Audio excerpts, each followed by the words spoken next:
John Crawford. I spend most of my time at 5000 Southeast Mayor Camp Road.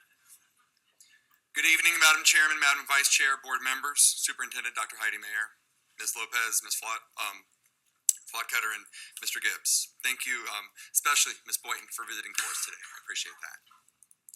As everyone knows by now, Forest High School experienced what most parents fear but never expect to happen, a school shooting. Although the physical scars are few, the emotional scars are many, and it is important to understand these scars can last a lifetime. Students at Forest High School have started something called Forest Friday. The mayor will actually proclaim this Friday, Forest Friday for Ocala, and I encourage you and everyone watching to wear green on Friday, take pictures on social media, and post #ForestFriday to show these students the amount of support that exists in this community. This is not a political agenda. There is nothing here except love and support for our students. One of our faculty members, Gabe Zimmerly, actually sent the flyer that we have created. It's Dr. Mayer's put it on the website, to a superintendent, his father, in Indiana, and he has spread it to the entire state of Indiana. Every superintendent in Indiana has that flyer now and is spreading it throughout their district. This outpouring of support will help show our students that we are one, we are strong, we are Forest. I come before you tonight for 3 reasons. First, I'm asking the board to suspend normal proceedings for accepting donations over $1,000 to Forest High School. We have a special account called Forest Strong, and it's designed to accept donations to pay for t-shirts, wristbands, and pins at graduation.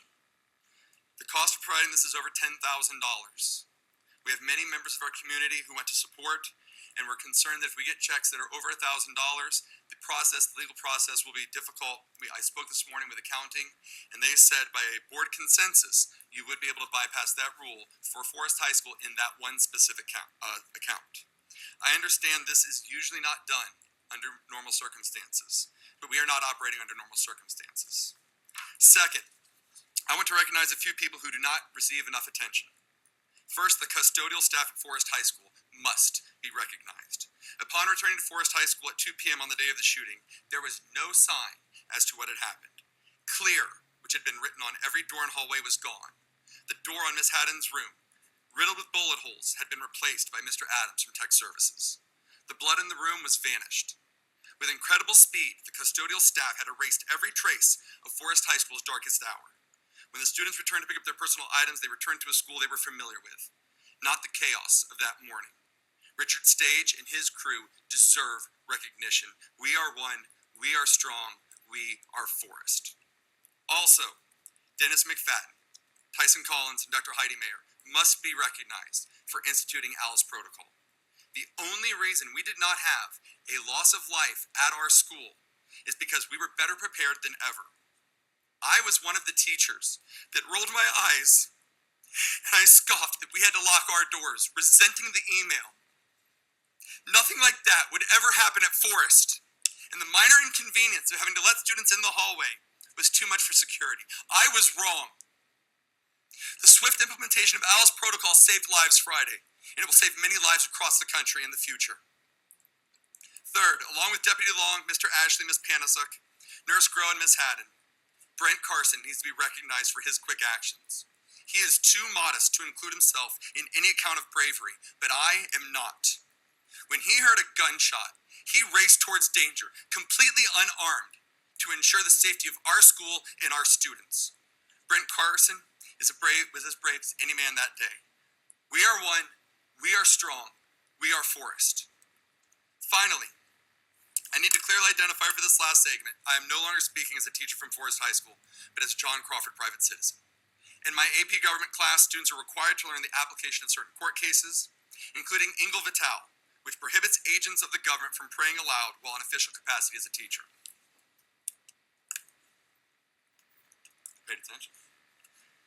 Seeing as I have students here and I'm at a school board meeting, I felt necessary to my final point without violating the Establishment Clause of the First Amendment of the Constitution. John chapter 10, verses 11 through 13 says, "The hired hand is not the shepherd and does not own the sheep. When he sees the wolf coming, he abandons the sheep and runs away. The man runs because he is a hired hand and cares nothing for the sheep. At Forest High School, there are no hired hands. We are one, we are strong, we are Forest. From the first moment of danger, you can see the faculty putting themselves in harm's way, protecting our sheep from the wolf. Everyone, bravely, willingly, to give their lives for the flock. For 2 hours I sat by the doors as my students cried. They cried because they did not know if they would live. They cried for their friends that they did not know were okay. They cried as they did not know if they would see their parents, siblings, or family again. They cried as SWAT yelled in the hallway, "We have kids in here! We have kids in here! This hallway's not clear!" Before eventually bursting into the rooms, guns drawn, looking for danger. They cried as we walked down our hallway, with our hands over our head, to evacuate the building. A walk for the first time seemed eerily unfamiliar and scary. But we are one, we are strong, and we are Forest. They also made plans no teacher or student should ever have to make. Stories are coming out from their extraordinary efforts the faculty took to protect our children. From makeshift weapons, including a flamethrower, bats, steel rods, ready to strike would-be assailant. Stories about our students are emerging. A group of male students who swore a pact together that if the shooter enters that room, they will protect the girls. They will engage the shooter, so the girls will escape down a makeshift rope of jackets that they had tied together. In my room, I had a girl who began praying to God to protect the school. But although she said if he had a plan, no matter what outcome, she would trust him. We are one, we are strong, we are Forest. And during all this time, all the 2,100 students and 200 faculty members were scared for their lives. Forest High School's own board member, Nancy Stacy, stood outside giving interviews, audaciously turning this tragedy into a political talking point against demonstrations. How dare you, Miss Stacy? How dare you blame the students who wanted to exercise their First Amendment rights for causing this tragedy? The deranged young man attacked our school, not this administration, not the teachers, not the students. Over the past year, many things have been said that are unbecoming of an elected official. You have called my fellow teachers fascists and alluding to indoctrination of National Socialist policies. Mr. Crawford. That's it. You want to silence me? Can we have a vote to let me finish or no? No. I think you've made your point, sir. Your time is up too. We are one, we are strong, we are Forest, but you are not. Before you go, sir, come back. I graduated from Forest, and you know that.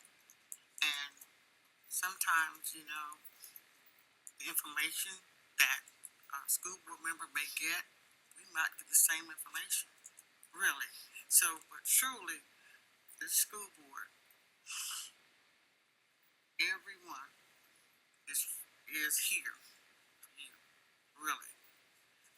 You asked us instantly that you needed something. Please, that one time, what do you need for t-shirts and all those things? Okay. Sometimes you wanna say because you have to read something. Don't let that take that like everything. But tell us, what do you need? Again, you said t-shirts. To allow Okay. a community member or a business feels so moved to donate $1,000 or greater. Okay. They allow Forest High School for this specific account only, to allow us to accept donations of $1,000 or more. That way we're not tied up in legal paperwork. Okay. Just a moment. Or do I have consensus to do that for this one? My concern is to make sure that Miss Ellis here, that we could do this.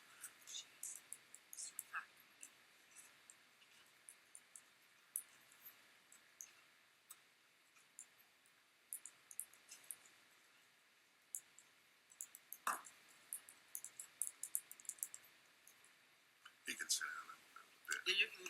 We've already talked about it. Thank you, sir. Okay. If you would like to hear the rest of my speech, I'll be outside.